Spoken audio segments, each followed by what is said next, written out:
Very good morning, children. Now, this is our third method, expenditure method of estimating national income. First, we have done value-added method, second, income method, and this one is the third expenditure method. In this method, we take the sum of final expenditures on consumption and investment.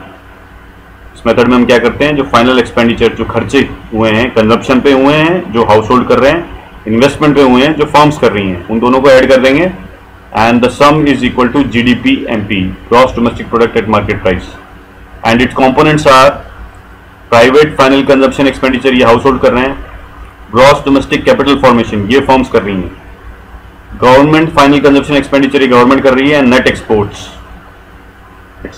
Net export का formula क्या है, exports minus imports. इसको note में देखो, short में क्या बोलते हैं, C plus I plus G plus X minus M, इसको याद करना है, ये याद हो जाएगा तो सारे इसके कंपोनेंट्स याद हो गए ना।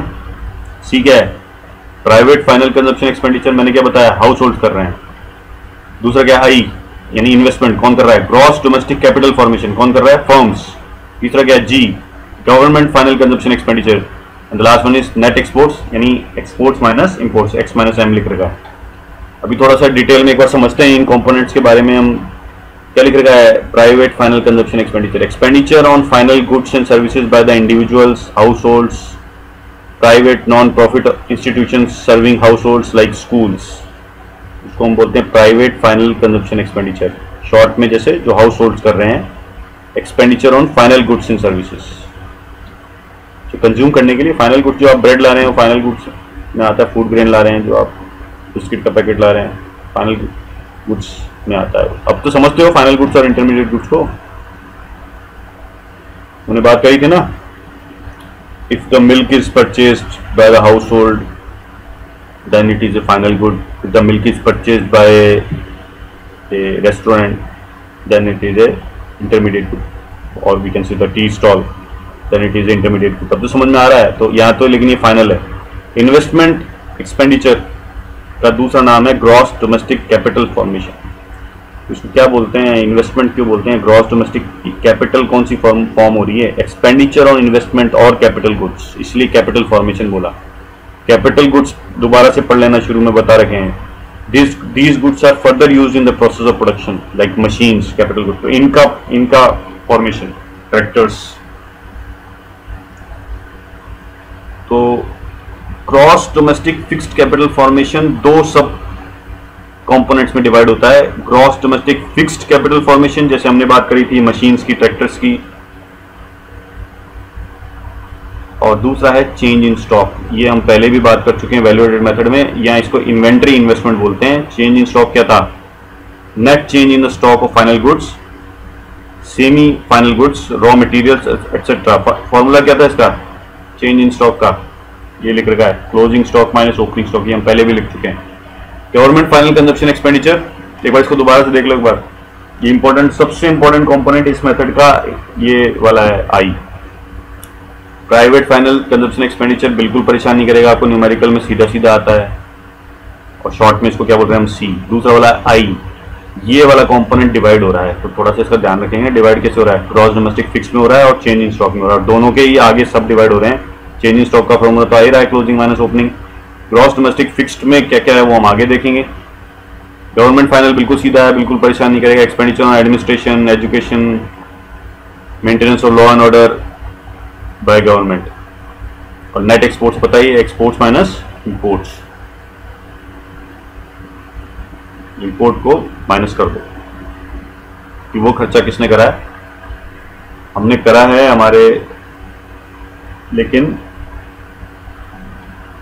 इसको इंक्लूड नहीं किया जाएगा क्योंकि प्रोडक्शन जो हुआ था वो तो किसी और देश में हुआ था, वो किसी और इकोनॉमी में था, तो उसको माइनस कर देते हैं। ग्रॉस डोमेस्टिक कैपिटल फॉर्मेशन तो समझ में आ गया हमारे को, जो हमने देखा था मेन ऐड था ये, इसमें क्या आया था, ग्रॉस डोमेस्टिक फिक्स्ड और चेंज इन स्टॉक। लेकिन ग्रॉस में तो हमारे को पता है, अगर मैं नेट डोमेस्टिक बोलूंगा तो साथ में डेप्रिसिएशन है। ग्रॉस में क्या होता है ये तो अब समझ में आ ही चुका है आपको, ग्रॉस डोमेस्टिक जब बोला जाता है तो ग्रॉस में यानी डेप्रिसिएशन इंक्लूड है। इसके दो पार्ट बोले जा सकते हैं, नेट डोमेस्टिक कैपिटल फॉर्मेशन और डेप्रिसिएशन। ऐसा इसलिए बताया जा रहा है कि न्यूमेरिकल्स में इस तरह वो कंफ्यूज करेगा कई बार। तो थोड़ा सा ध्यान रखना, ग्रॉस डोमेस्टिक में, ग्रॉस तो मैं बार बार ही समझा रहा हूँ ना, ग्रॉस में तो डेप्रिसिएशन होता है, ग्रॉस और नेट तो बहुत शुरू से बताया जा रहा है। ग्रॉस और नेट में डिफरेंस क्या है? डेप्रिसिएशन का डिफरेंस है, नेट के पास नहीं है, ग्रॉस के पास है। तो इसमें लिख रखा है ग्रॉस है तो दो पार्ट्स में डिवाइड कर दो। नेट डोमेस्टिक कैपिटल फॉर्मेशन बोलेंगे या ग्रॉस डोमेस्टिक बोलेंगे? तो नेट डोमेस्टिक कैपिटल फॉर्मेशन बोलेंगे तो नेट डोमेस्टिक फिक्स्ड कैपिटल आ जाएगा, ग्रॉस डोमेस्टिक कैपिटल फॉर्मेशन बोलेंगे तो ग्रॉस डोमेस्टिक फिक्स्ड आ जाएगा। वो तो यहां भी तो दिख रहा है, ये रहा ग्रॉस डोमेस्टिक कैपिटल फॉर्मेशन बोला था, ये ग्रॉस डोमेस्टिक फिक्स्ड ही तो बोल रहे थे। इधर नेट बोल रहा है तो नेट को क्या, तो कुछ भी हो सकता है। ये ध्यान रखना है, इसके पास डेप्रिसिएशन नहीं है, उसके पास था। तो यानी ये समझ में आया है जो डेप्रिसिएशन है वो ये फिक्स्ड वाले के पास है,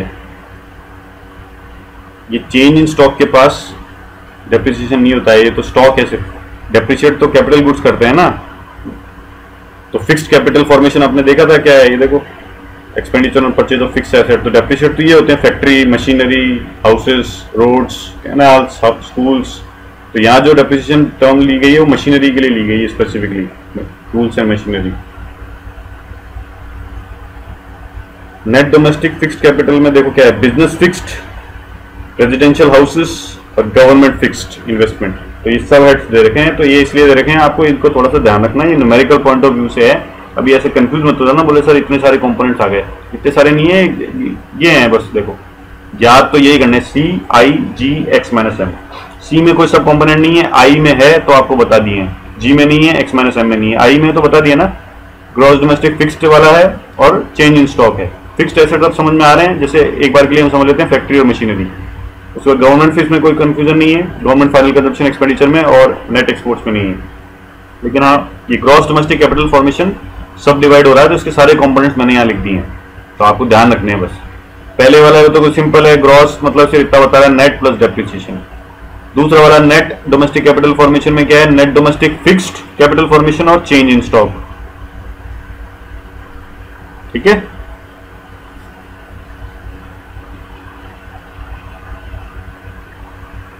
और net domestic fixed capital formation के भी सब कंपोनेंट्स हैं, business fixed investment, residential houses और गवर्नमेंट फिक्स्ड इन्वेस्टमेंट। और चेंज इन स्टॉक आपको आता ही है, closing stock minus opening stock. ये दो पार्ट्स होते हैं ना नेट डोमेस्टिक कैपिटल फॉर्मेशन के, net domestic fixed capital formation और चेंज इन स्टॉक यानी इन्वेंट्री इन्वेस्टमेंट। प्रिकॉशंस क्या लेनी है, avoid intermediate expenditure. Final expenditure on consumption and investment must be included, but intermediate expenditure like that on raw material will mean double counting and should not be included. तो ये तो हमारे को पता है, इंटरमीडिएट वाला इंक्लूड नहीं करते हम। Avoid transfer expenditure. A transfer payment is a payment against which no services are rendered. ये तो अभी समझाया था मैंने, इनकम वाले में भी दोबारा आ गया एक्सपेंडिचर में, तो इसको तो ध्यान रखना है आपको। Therefore no production takes place. Since no production takes place, it has no place in national income. Example: charities, donations, gifts, scholarship, etc.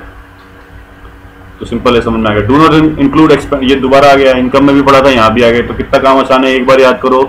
और दो क्वेश्चन हम बोर्ड के कर सकते हैं, किसी भी तरह पूछे जाए, एक्सपेंडिचर मेथड बोलेगा तब भी हम लिख देंगे। सेकंड हैंड गुड्स को इंक्लूड नहीं करना है, फाइनेंशियल एसेट्स पे जो एक्सपेंडिचर किया गया उसको इंक्लूड नहीं करा है, as buying both of them is not a production activity.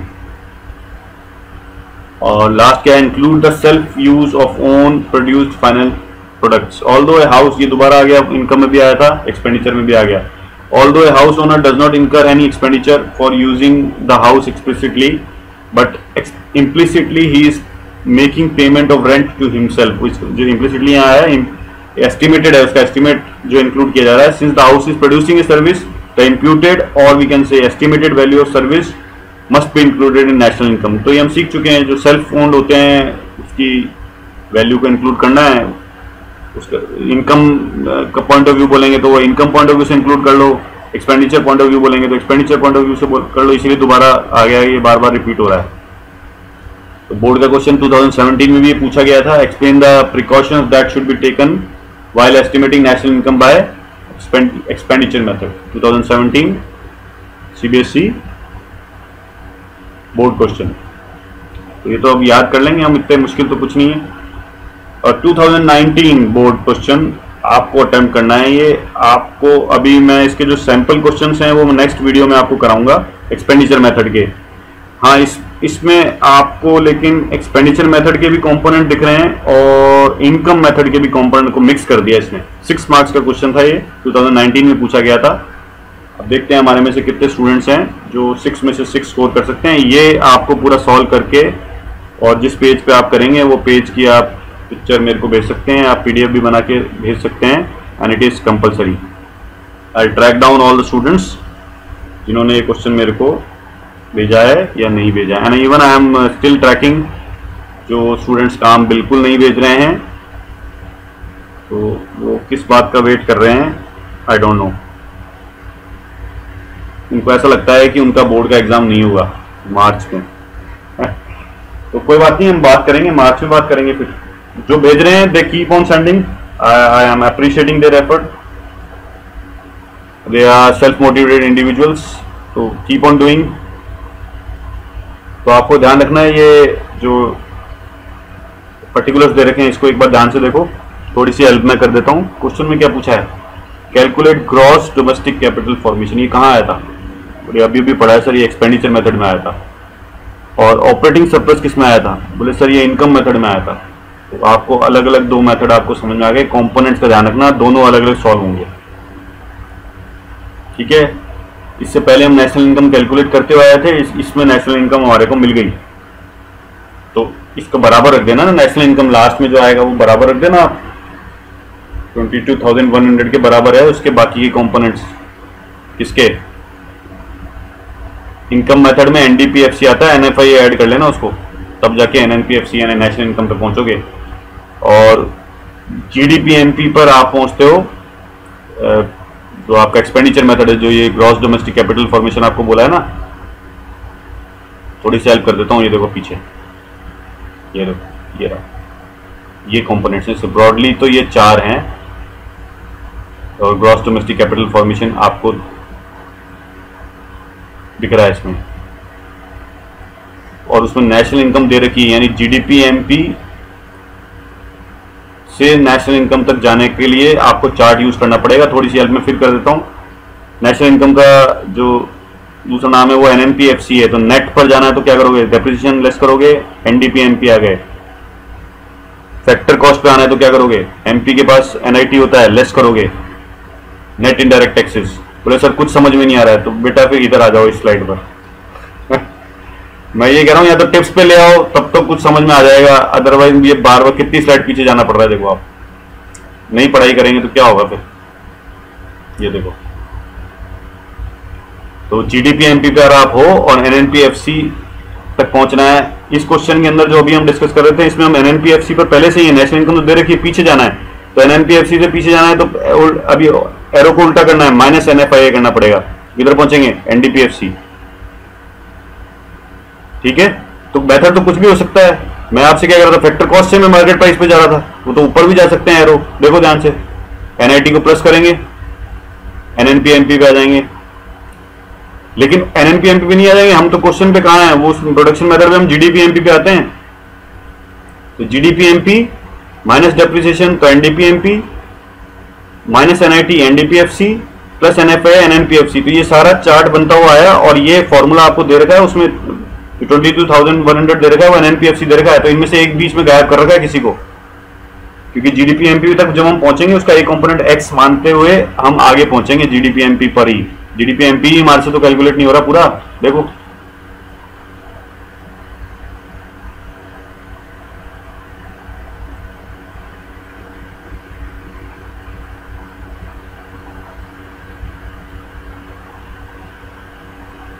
ये देखो, जो एक्सपेंडिचर मेथड है वो हमें कहाँ तक पहुंचाता है, GDP-MP तक पहुंचाता है, gross domestic product and market price. तो जो, क्योंकि अभी हम इसके सैंपल क्वेश्चन हमने नहीं करे हैं, तो जिनको डिफिकल्टी आ रही है वो एक्सपेंडिचर मेथड इंक्लूड अटेम्प्ट मत करना, मेरे को इनकम मेथड ही भेज देना। और जिनको those who are working hard, जो अटेम्प्ट करने की कोशिश कर सकते हैं, तो that is well and good, तो वो कर सकते हैं। कंपलसरी नहीं है, कंपलसरी तो सिर्फ इतना है, कम से कम जो बिल्कुल ही बोले सर हमारे बस का नहीं है, क्योंकि हमने एक्सपेंडिचर मेथड के न्यूमेरिकल के सैंपल नहीं करे हैं, तो वो मैं आपको नेक्स्ट वीडियो में कराऊंगा सैंपल। तो लेकिन फिर भी कुछ स्टूडेंट्स ऐसे होंगे जो अटेम्प्ट करने की कोशिश करेंगे बिना सैंपल के भी, तो दे आर मोस्ट वेलकम। नहीं तो आपको क्या करना है, इनकम मेथड से तो यानी ऑपरेटिंग सरप्लस वाला कंसेप्ट तो इसके तो सैंपल क्वेश्चन भी कर लिए ना, तो ये वाला तो इसमें से कंपोनेंट ढूंढ के फिर कम से कम आधा तो पार्ट करो। ये 3-3 मार्क्स के 2 क्वेश्चन है, 6 मार्क्स का सवाल था 2019 में, तो एटलीस्ट 3 मार्क्स का तो अटेम्प्ट करो ऑपरेटिंग सरप्लस। और हम देखते हैं कितने स्टूडेंट हमारे 6 मार्क्स का अटेम्प्ट करते हैं। Okay, all the best, thank you. ये इंस्ट्रक्शन तो बार बार दे ही रहे हैं आपको। आपको लिखना है, नोटबुक में लिखना है, सॉल्व करना है, स्टडी बेस से भेजना है, डाउट है तो पूछना है। Thank you very much, God bless you.